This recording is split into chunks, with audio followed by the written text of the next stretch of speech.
Hello बच्चों, क्या हालचाल, कैसे हैं, किस तरीके से चल रही है आपकी तैयारी। आशा है कि पूरे जोरों और शोरों के साथ आप जिस भी एग्जाम का प्रिपेयर कर रहे हैं वो कर रहे होंगे। और अगर आप इस बार एम्स का एग्जाम दिए थे फॉर बीएससी नर्सिंग और इस वीडियो का वेट कर रहे थे कि हमें पूरी काउंसलिंग रिलेटेड जानकारी जो है वो प्रोवाइड की जाए, वो भी सिंगल एक ही वीडियो में, तो आप सही जगह पे हैं। हमने ऑलरेडी एक शॉर्ट्स निकाल करके आपको अपडेट किया था 15 जून तक आप अपने डॉक्यूमेंट्स अपलोड कर लीजिए और बाकी की फुल डिटेल हम एक फुल फ्लेज वीडियो में बताएंगे। तो ये वही वीडियो है। तो चलिए शुरू करते हैं और एक एक करके सारी जानकारी जो है वो प्राप्त करते हैं। स्टार्ट करते हैं सबसे पहले एक बार रिवीजन करके कि इंपॉर्टेंट डेट्स वगैरह क्या थी। तो देखिए, सबसे पहले आपका बेसिक रजिस्ट्रेशन अप्रैल 8 से मई 7 2025 तक ऑलरेडी हो गया था और फिर अप्रैल 17 से मई 15 के 2025 के बीच में आपने अपना फाइनल रजिस्ट्रेशन किया। उसके बाद 1 जून 2025 को आपने इसका एग्जाम दिया था, जिसका कि रिजल्ट बहुत ही जल्दी 6 जून को ही जारी कर दिया गया बच्चों। तो देख रहे हैं प्रोसेस कितना फास्ट था कि एम्स ने 1 जून को एग्जाम भी कंडक्ट कराया और 6 जून को रिजल्ट भी जारी कर दिया।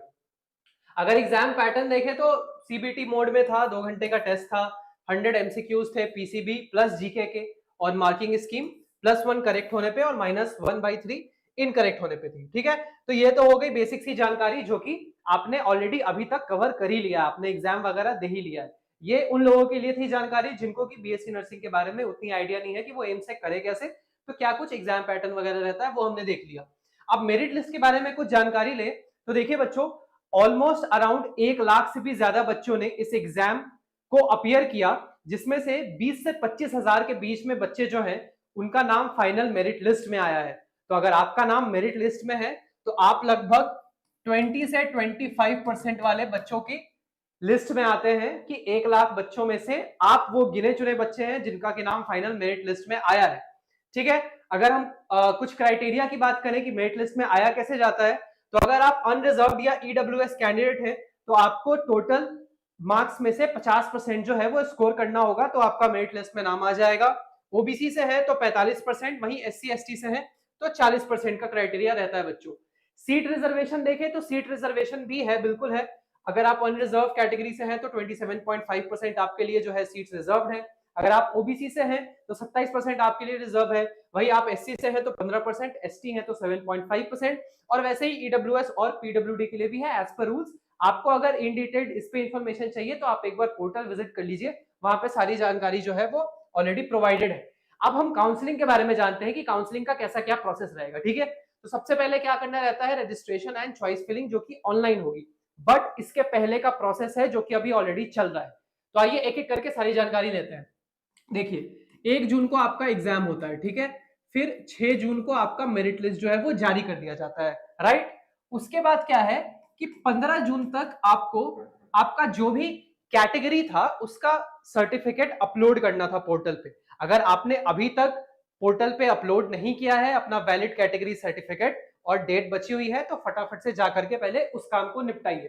ठीक है, एक बार आप अपना कैटेगरी सर्टिफिकेट जैसे ही अपलोड कर देंगे, उसके बाद क्या करना होगा, आपको आपकी चॉइस फिलिंग की जो है वो डेट शुरू हो जाएगी। ठीक है, उस पर जो भी अपडेट आएगी कि कब से कब तक की है वो हम आपको नोटिफाई कर देंगे। उसके लिए आपको पता है क्या करना है, सब्सक्राइब करके नोटिफिकेशन का बेल आइकन दबा लेना है। ठीक है, तो आप चॉइस फिलिंग करेंगे, वो सब होगा कैसे, ऑनलाइन माध्यम से। अब चॉइस फिलिंग करेंगे कैसे, तो देखिए सबसे पहले यहाँ पे आपको आपका बुद्धि जो है वो लगाना है और साथ में रिसर्च लगाना है। ठीक है, करना क्या है, आपको आपको आपकी रैंक पता है कितनी है, आपको प्रीवियस ईयर के ट्रेंड्स आप जाकर के सर्च करिए कि क्या रहे हैं, कि आप जिस रैंक पे हैं और जिस कैटेगरी पे हैं उसके बेसिस पे आपको कौन कौन से कॉलेजेस हैं जो कि मिलने के चांसेस हैं पिछले कुछ सालों के आधार पे। उसके अलावा वो कौन से कॉलेजेस हैं जिनमें आप जाना भी पसंद करेंगे। फॉर एग्जाम्पल, अगर आपको एम्स पटना मिल रहा है और अगर आप एक साउथ के कैंडिडेट हैं तो आप शायद एम्स पटना के अलावा किसी और कॉलेज को टारगेट करेंगे, है ना। तो आप उस तरीके से अपनी एक प्रेफरेंस लिस्ट बनाइए अच्छे से। इसमें अगर किसी से सलाह मशवरा की जरूरत है आप वो भी लीजिए। अगर आप हमसे लेना चाहते हैं कुछ भी सलाह, आप हमें कॉल करके गाइडेंस ले सकते हैं बच्चों। ठीक है, ये मैंने नंबर लिख दिया, इस पे आप आराम से कॉल कर लीजिएगा, तो आपको हम आपकी काउंसलिंग प्रोसेस में हेल्प कर देंगे। ठीक है, अगर आपने ऑलरेडी ऑनलाइन रिसर्च कर रखा है या फिर आपके पास कोई और है जिनको कि इसके बारे में जानकारी है, आप उनसे गाइडेंस जरूर लीजिएगा, क्योंकि देखिए अगर आप गड़बड़ी करिएगा तो आपको सीट जो मिल सकती थी वो भी नहीं मिलेगी, क्योंकि आपने सही टाइम पे सही प्रेफरेंस सही ऑर्डर में लगाया नहीं, इस वजह से। ठीक है, ये करने के बाद क्या होगा, आपका एक मॉक राउंड होगा। मॉक राउंड में आपको अभी तक के प्रेफरेंस के आधार पे आपको एक सीट जो है वो अलॉटेड दिखाई जाएगी, बल्कि वो जो है आपका फाइनल सीट नहीं होगा, वो बस एक मॉक सीट होगा। अगर आप उसमें कोई चेंजेस करना चाहें मॉक सीट आने के बाद अपने प्रेफरेंस ऑर्डर में, वो आप कर सकते हैं। ठीक है, वो बस ऐसे ही होता है, ठीक, ताकि आपको एक जानकारी लग सके। टोटल कितने राउंड्स होंगे सर? तो देखिए 2 राउंड्स होंगे। सबसे पहले राउंड 1 होगा। राउंड 1 में अगर आपको सीट मिलती है तो फिर आपको वो सीट या तो एक्सेप्ट कर सीट आपको सबसे पहले एक्सेप्ट करना होगा। उसके अलावा अगर आप एक्सेप्ट नहीं कर रहे हैं तो आप सीधा काउंसलिंग प्रोसेस से ही बाहर हो जाएंगे, फिर आप राउंड 2 में पार्टिसिपेट नहीं कर सकते। ठीक है, आपने जैसे ही एक बार सीट को एक्सेप्ट कर लिया तो आपके पास 2 ऑप्शन होंगे। एक ऑप्शन होता है कि आपने सीट को जो है वो फ्रीज कर लिया कि अब मुझे जिस भी कॉलेज में अभी के लिए सीट मिल गई है मुझे वहीं जाना है। और दूसरा ऑप्शन होता है अपग्रेड का, कि अभी के लिए आपने ये सीट एक्सेप्ट तो कर लिया, बट आप चाहते हैं कि इसके ऊपर जितने भी आपने प्रेफरेंसेस रखे हैं उनमें से भी अगर कोई सीट मिल जाए तो हमें वहां एडमिशन मिल जाए। ठीक है बच्चों, तो ये 2 ऑप्शन होता है किस किस चीज का, मैं इधर साइड में लिख देता हूं। एक तो हो गया आपका फ्रीज और दूसरा हो गया आपका क्या, अपग्रेड, है ना। तो ये 2 ऑप्शन जो है आप करेंगे। ठीक, राउंड 1 के बाद सीट अलॉटमेंट होगा, उसके बाद आप ये सारी चीजें करेंगे, तभी आप फी की भी जो है वो पेमेंट करेंगे। काउंसलिंग में पार्टिसिपेट करने के लिए 0 फी है। ठीक है, 0 फीस। अगर आप काउंसलिंग में बस बैठना चाहते हैं आपको 1 रुपए की भी फीस देने की जरूरत नहीं है। किसके लिए? तो राउंड 1 के लिए और राउंड 2 के लिए। ठीक है, यहाँ पे हमने फी में क्वेश्चन मार्क लिखा था, तो राउंड 1 एंड राउंड 2 के लिए आपको नो फी, कोई भी फीस जो है वो देने की जरूरत नहीं है पार्टिसिपेट करने के लिए। एक बार आपको सीट मिल जाएगी फिर आप फी पेमेंट करके अपना सीट जो है वो एक्सेप्ट कर सकते हैं। अब ये ओपन राउंड क्या होता है सर? तो जैसे आपका राउंड 1 होगा, फिर उसके बाद राउंड 2 होगा, उसके बाद एक ओपन राउंड होता है कि अब जितने भी सीट्स बच गई उनमें आप अगर एडमिशन लेना चाहते हैं तो आप वापस से बैठ सकते हैं। अब ओपन राउंड में कौन बच्चे अप्लाई कर सकते हैं? तो अगर आपने ऑलरेडी राउंड 1 और राउंड 2 के लिए अप्लाई कर रखा था तो भी आप ओपन राउंड के लिए अप्लाई कर सकते हैं। या फिर मान लीजिए किसी कारणवश आप round 1 and round 2 counselling process में ही पार्टिसिपेट नहीं किए तो आप डायरेक्ट भी ओपन राउंड में पार्टिसिपेट कर सकते हैं। ठीक है, तो ये वेकेंट सीट्स के लिए होता है जैसे कि मैंने आपको बताया, और ये कोई सा भी बच्चा पार्टिसिपेट कर सकता है। मगर यहाँ पे एक फीस है जो कि आपको देनी पड़ेगी। फीस कितनी है सर? तो आपको 25,000 जो है वो आपको ऑनलाइन पे करना होगा फीस के माध्यम पे।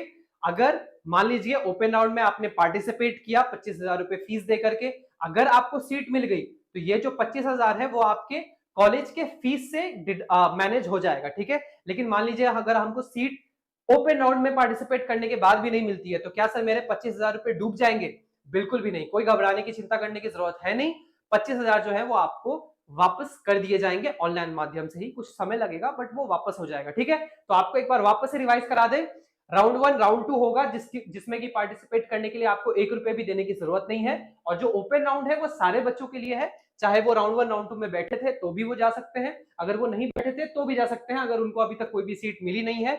मगर उनको 25,000 जो है वो ऑनलाइन माध्यम से पेमेंट करनी होगी। ठीक है, अगर आपको सीट मिलती है तो 25,000 रुपए जो है वो आपके मैनेज हो जाएंगे आपके कॉलेज के फीस से, और अगर आपको सीट नहीं मिलती है किसी वजह से तो ये 25,000 जो है वो रिफंड भी हो जाता है बच्चों। ठीक है, तो आशा करता हूं कि इसमें आपको कोई भी डाउट नहीं रहा होगा। फिर भी कोई डाउट है तो आप कमेंट सेक्शन में बेझिझक लिखिए, हम आपके डाउट को क्लियर करेंगे। और अगर आप कोई गाइडेंस चाहते हैं काउंसलिंग रिलेटेड तो वापस से मैं दोहरा रहा हूं कि आप इस नंबर पे हमें कांटेक्ट कर सकते हैं। ठीक है, आगे बढ़े। रिक्वायर्ड डॉक्यूमेंट्स क्या क्या लगेंगे? तो आपका जो ऑफर जब एडमिशन आपका होगा उस समय ये डॉक्यूमेंट्स आपको लगेंगे। सबसे पहले तो आपका ऑफर लेटर, उसके बाद आपका सीट अलोकेशन जो लेटर है वो लगेगा, उसके साथ साथ फाइनल रजिस्ट्रेशन की स्लिप लगेगी, एडमिट कार्ड जो कि आपने जब एग्जाम दिया था तब जो एम्स ने एडमिट कार्ड इशू किया था वो भी लगेगा। अगर आपने अभी तक एडमिट कार्ड कहीं पे रख दिया है और भूल गए हैं तो उसको ढूंढ लीजिए। ठीक है, ये क्योंकि एक बहुत ही इंपॉर्टेंट डॉक्यूमेंट है। ठीक, उसके साथ साथ आपके 10th और 12th की मार्कशीट्स लगेंगी, और आपका जो भी कास्ट सर्टिफिकेट है, अगर आप किसी कैटेगरी से हैं बिलोंग कर रहे हैं जनरल के अलावा, तो आपको फिर आपका कास्ट सर्टिफिकेट वो भी लगाना होगा। उसकी ऑनलाइन पोर्टल पे अपलोड करने की तिथि कितनी है? 15 जून डेट है, तो उसको पहले कंप्लीट करिए। ठीक है, और उसके साथ साथ अगर आप किसी डिसेबिलिटी, अगर आप एक पीडब्ल्यूडी कैंडिडेट है तो आपको आपके डिसेबिलिटी से रिलेटेड जो भी रिक्वायर्ड ऑथेंटिक डॉक्यूमेंट्स है आपको वो भी लगाने होंगे। ठीक है, तो ये हमने देख लिया कि क्या क्या डॉक्यूमेंट्स लगेंगे एडमिशन के समय पे। कुछ टिप्स दूं वापस से, मैंने अब तक न जाने कितनी बार दोहरा दिया कि 15 जून लास्ट डेट है ऑनलाइन अपलोड करने की, किस चीज की? कैटेगरी सर्टिफिकेट की। तो वो सबसे पहले करिए। प्रायोरिटाइज करिए एम सेंटर स्मार्टली। ऑलरेडी मैंने बोला कि आप गाइडेंस लीजिए, एक बार पहले लिस्ट बनाइए कि पिछले साल के हिसाब से आपको आपके रैंक से कौन कौन से कॉलेजेस मिल सकते हैं, फिर कौन कौन से कॉलेजेस उनमें बेहतर हैं और कौन कौन से कॉलेजेस आप जाना पसंद करेंगे खुद, ठीक है।